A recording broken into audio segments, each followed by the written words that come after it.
రైతు రుణమాఫీ, పెట్టుబడి సాయమే కాదు, పండించిన పంటను కొనుగోలు చేస్తూ మేము ఉన్నామన్న భరోసా తెలంగాణ రైతాంగానికి ఇస్తున్నాం.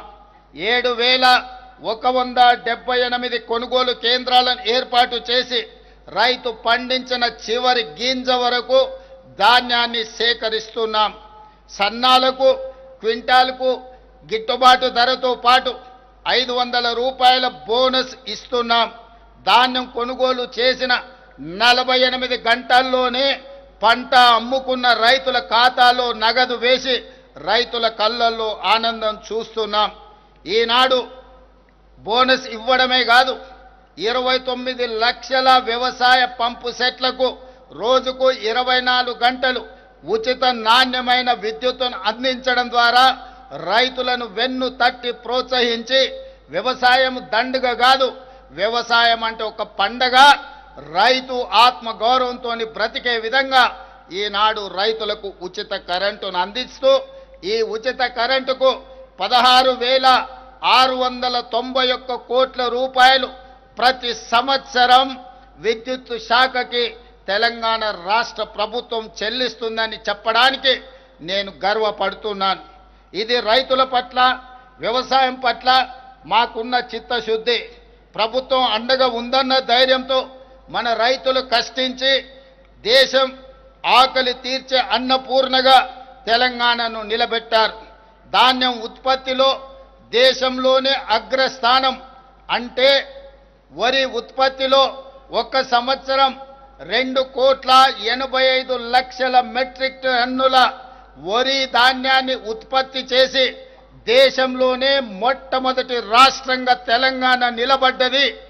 కాళేశ్వరం నుంచి చుక్క నీరు రాకపోయినా తెలంగాణ ప్రాంతంలో ఆనాటి ప్రభుత్వాలు కట్టిన శ్రీరామ్ సాగర్, శ్రీశైలం, నాగార్జున సాగర్, జూరాల, అదేవిధంగా కోయిల్ సాగర్ ఇలాంటి ప్రాజెక్టుల నేపథ్యంలో తెలంగాణలోనే అత్యధికంగా వరి ధాన్యాన్ని ఉత్పత్తి చేసి దేశంలోనే మొదటి స్థానంలో నిలబడ్డాం. ఇంత గొప్ప విజయాన్ని తెలంగాణ రైతాంగం ఈరోజు మన దేశానికే ఆదర్శంగా నిలబడ్డారు. తెలంగాణ రైతాంగాన్ని ఈరోజు నేను మనస్ఫూర్తిగా అభినందిస్తున్నాను. మిత్రులారా, మా ప్రభుత్వం ఏర్పడిన తర్వాత రాష్ట్ర వ్యవసాయ చరిత్రను తిరగరాసి అన్నదాతల సంక్షేమానికి 1,13,000 కోట్ల రూపాయలను ఈ 20 నెలల పరిపాలనలో రైతులకు అందించడం జరిగింది. ఇది దేశంలోనే రైతులకు అందించిన అతిపెద్ద సహాయం. ఈ సహాయాన్ని అందించే అవకాశం కల్పించినందుకు తెలంగాణ ప్రజలకు నా కృతజ్ఞతలు తెలియజేస్తున్నా. మిత్రులారా, 10 ఏళ్ల తర్వాత పేదల సొంత ఇంటి కలలకు మళ్ళీ రెక్కలు తొడిగాం. ఆనాడు తెలంగాణ ప్రాంతంలో లక్షలాది మంది గ్రామాలకు, లక్షలాది మంది పేదలకు గ్రామాలలో, తండాలలో, గూడాలలో, మారుమూల పల్లెల్లో ఇందిరమ్మ ఇళ్లను అందించి 2004 నుంచి 2014 వరకు లక్షలాది పేదల సొంత ఇంటి కలను నెరవేర్చాం. కానీ దురదృష్టవశాత్తు 2014 నుంచి 2024 వరకు ఈ తండాలలో, గూడాలలో, మారుమూల పల్లెల్లో పేదల సొంత ఇంటి కళ మసక బారిపోయింది. 10 సంవత్సరాలు ఎదురు చూసిన పేదలకు ఈనాడు సొంత ఇంటి కళను నెరవేర్చడానికి ఇందిరమ్మ ఇండ్ల పథకాన్ని తిరిగి ప్రారంభించి ప్రతి నియోజకవర్గానికి 3,500 ఇండ్లు, ఆ విధంగా దాదాపుగా 4,50,000 ఇండ్లను ఈనాడు పేదలకు అందుబాటులోకి తీసుకొచ్చి 22,500 కోట్ల రూపాయలతోని ఈనాడు ఇందిరమ్మ ఇళ్ల పనులను ప్రారంభించాం. ఈరోజు ఈ ఇంటికి పార్టీ అర్హత కాదు, పేదరికమే అర్హతగా పేదరికాన్ని రూపుమాపి ఆత్మగౌరవంతో ప్రజల సొంత ఇంటి కలను నెరవేర్చడానికి ఈరోజు నిలవైన లబ్ధిదారులను ఎంపిక చేసి పేదల సొంత ఇంటి కలను తీర్చే ప్రయత్నం మా ప్రభుత్వం చేస్తుంది. అందుకే ఇళ్ల కేటాయింపులో కోటాలు వాటాలు లేవు. ఇళ్ల కోసం కమిషన్లు ఇచ్చే కర్మ పేదలకు పట్టలేదు. నీకింత నాకింత దందాలు లేవు, ఎంపికకు పేదరికమే గీటురాయి. అడవులను నమ్ముకొని జీవించే చెంచులకు, ఆదివాసీలకు, మా లంబాడి సోదరులకు చరిత్రలో తొలిసారి ఇందిరమ్మ ఇల్లు ప్రత్యేకంగా కేటాయించాం. గతంలో ఏ ప్రభుత్వం వీళ్ళకు ప్రత్యేకమైన కోట ఇవ్వలేదు. కానీ ఈనాడు నల్లమల అటవీ ప్రాంతం నుంచి వచ్చిన ఈ బిడ్డ ఆదివాసీలు, గిరిజనులు, చెంచుల కష్టాలు తెలిసిన వాడిగా ఈరోజు తెలంగాణలో ఐటీడీఏ ప్రాంతాలలో 22,016 ప్రత్యేకంగా ఇండ్లను, ఇందిరమ్మ ఇండ్లను ఈ గిరిజన ఆదివాసీ సోదరుల కేటాయించి ఆత్మగౌరవంతో తెలంగాణ రాష్ట్రంలో చెంచులు, ఆదివాసీలు, గిరిజనులు బ్రతకాలి అని ప్రత్యేకమైన కోటా ఇచ్చి ఈరోజు ఇందిరమ్మ రాజ్యంలో వాళ్ళని ఆదుకోవడం జరిగింది. ఇది జరుగుతున్నందుకు, ఇది చేపట్టే అవకాశం నాకు అందించినందుకు తెలంగాణ ప్రజలకు నా కృతజ్ఞత తెలియజేస్తున్నా. సామాజిక న్యాయం కాంగ్రెస్ డిఎన్ఏలోనే ఉంది. సామాజిక తెలంగాణ సాధనలో మనం దేశానికి దశ దిశ నిర్దేశం చేస్తున్నాం. స్థానిక సంస్థలలో, విద్యా ఉద్యోగాలలో బీసీలకు 42% రిజర్వేషన్లు కల్పించే బిల్లులను ఈ ఏడాది మార్చి 17న రాష్ట్ర శాసనసభ ఆమోదించింది. ఈ బిల్లులను ఆషామాషిగా రూపొందించలేదు. దాదాపు సంవత్సరం కాలం శాస్త్రీయమైన లోతైన కసరత్తు చేశాం. 160 కోట్లు వెచ్చించి 1,03,000 మంది శిక్షణ పొందిన ఎన్యూమరేటర్ల ద్వారా 50 రోజుల పాటు సమగ్ర కులగణను ఒక యజ్ఞంలా చేపట్టాం. గ్రామాల్లో 66,39,000 కుటుంబాలు, పట్టణాల్లో 45,15,000 కుటుంబాలను సర్వే చేశాం. మొత్తంగా 1,12,00,000 కుటుంబాలను సర్వే చేసి రాష్ట్రంలో 56.33% బలహీన వర్గాల జనాభాను లెక్క తేల్చడం జరిగింది. దీని ఆధారంగా వారికి 42% రిజర్వేషన్లు అమలు చేయాలని నిర్ణయించాం. రాష్ట్ర శాసన వ్యవస్థ ఆమోదించిన ఈ బిల్లులను రిజర్వేషన్లు అమలుకు సహకరించాలని కేంద్రానికి పంపాం.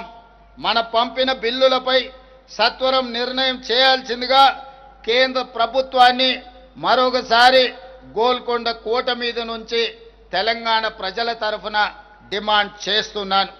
దేశంలోని ఎస్సీ వర్గీకరణ చేసిన మొదటి రాష్ట్రంగా తెలంగాణ నిలబడింది. మాదిగ సోదరుల గుండె చప్పుడు నాకు తెలుసు. ఒకనాడు వాళ్ళ కోసం శాసనసభలో కొట్లాడిన వాడిగా దశాబ్దాల కలను సాకారం చేసే సంకల్పం తీసుకున్నాను. దేశంలోని ఏ రాష్ట్రం చేయని నిర్ణయం మన ప్రభుత్వం చేసింది. సుప్రీంకోర్టు తీర్పునకు అనుగుణంగా రాష్ట్రంలోని ఎస్సీలలో ఉన్న 59 కులాలు, ఉప కులాలను 3 గ్రూపులుగా విభజించి గ్రూప్ 1లో 15 కులాలను, గ్రూప్ 2లో 18 కులాలను, గ్రూప్ 3లో 26 కులాలను చేర్చాం. ఈ ఏడాది ఫిబ్రవరి 4న రాష్ట్ర శాసనసభ, శాసన మండలి ప్రత్యేక సమావేశాలు ఏర్పాటు చేసి సామాజిక, ఆర్థిక, విద్య, ఉపాధి, రాజకీయ కులగణన సర్వే, షెడ్యూల్డ్ కులాల ఉపవర్గీకరణపై చర్చించి చట్టబద్ధత కల్పించి మా చిత్తశుద్ధిని నిరూపించుకున్నాం. ఈ శుభ సందర్భాన్ని పురస్కరించుకొని ప్రతి ఏటా ఫిబ్రవరి 4 తారీఖును తెలంగాణ సోషల్ జస్టిస్ డేగా నడుపుకోవాలని, ఉత్సవాలను జరుపుకోవాలని తెలంగాణ ప్రభుత్వం నిర్ణయం తీసుకున్నదని మీకందరికీ తెలియజేయడానికి సంతోషిస్తున్నాను. మిత్రులారా, ఆరోగ్యశ్రీ పథకం ఇది కాంగ్రెస్ పార్టీ బ్రాండ్. మసకబారిన ఈ పథకానికి పూర్వ వైభవం తీసుకొచ్చాం. బాధ్యతలు స్వీకరించిన వెంటనే ఆరోగ్యశ్రీ పరిధిని 5 లక్షల నుండి 10 లక్షలకు పెంచాం. జబ్బుపడ్డ గరీబులకు ఇది మేమిచ్చిన భరోసా. ఆర్టీసీ ఉచిత బస్సు పథకం కారణంగా ఆడబిడ్డలు చిన్న చిన్న ఆరోగ్య సమస్యల పరిష్కారం కోసం దగ్గరలోని ప్రభుత్వ ఆసుపత్రులకు వచ్చే సంఖ్య గణనీయంగా పెరిగిందని ఇటీవల సర్వేలు చెబుతున్నాయి. ఇందుకు మేము సంతోషం వ్యక్తం చేస్తున్నాం. అదేవిధంగా మిత్రులారా, ఉస్మానియా ఆసుపత్రి 100 ఏళ్లుగా వైద్య సేవలలో పేదలకు దేవాలయంగా పేరు పొందింది. శిథిలావస్థలో ఉన్న ఈ వైద్య దేవాలయాన్ని తిరిగి పునరుద్ధరిస్తున్నాం. 27 ఎకరాల విస్తీర్ణంలో గోషామహల్ ప్రాంతంలో 2700 కోట్ల రూపాయల వ్యయంతో నయా ఉస్మానియా ఆసుపత్రిని తెలంగాణ రాష్ట్రానికి అందించబోతున్నామని చెప్పి మనస్ఫూర్తిగా మీ అందరికీ తెలియజేస్తున్నాను. రాష్ట్రంలో అనేక చోట్ల వైద్య విద్యా కళాశాలను నిర్మిస్తున్నాం. ప్రజాప్రభుత్వం ఏర్పడిన తర్వాత వైద్య ఆరోగ్య రంగంపై 16,521 కోట్ల రూపాయలను ఇప్పటి వరకు వ్యయం చేశాం. అదేవిధంగా మిత్రులారా, ఆడబిడ్డలు ఆశీర్వదించిన మా ప్రభుత్వం మహిళా ఉన్నతి తెలంగాణ ప్రగతి అనే నినాదంతో 1 కోటి మంది ఆడబిడ్డలను కోటీశ్వరులను చేయాలనే లక్ష్యంతో మేము ముందుకు సాగుతున్నాం. బాధ్యతలు స్వీకరించిన 48 గంటల్లోనే మహాలక్ష్మి పథకం కింద ఆడబిడ్డలకు ఆర్టీసీలో ఉచిత బస్సు ప్రయాణాన్ని ఈరోజు కల్పించాం. ఈ పథకం తెచ్చిన విప్లవాత్మక సామాజిక మార్పు ప్రతిపక్షాలకు అర్థం కాదు. ఆర్టీసీలో ఆడబిడ్డల ఉచిత ప్రయాణం పేద మహిళ ఆర్థిక స్వావలంబనకు పునాది అవుతుంది. ఆడపిల్లలకు విద్యకు అండగా మారింది. చదువు కోసం గడప దాటే ఆడపిల్లల సంఖ్య ఈనాడు పెరిగింది. చరిత్ర పుటల్లో కలిసిపోతుందనుకున్న ఆర్టీసీకి ఈ పథకం ప్రాణం పోసింది. ఈ పథకం కింద ఆడబిడ్డలకు ఈ 20 నెలల్లో 6,790 కోట్ల రూపాయల ఆర్థిక సహాయాన్ని అందించింది.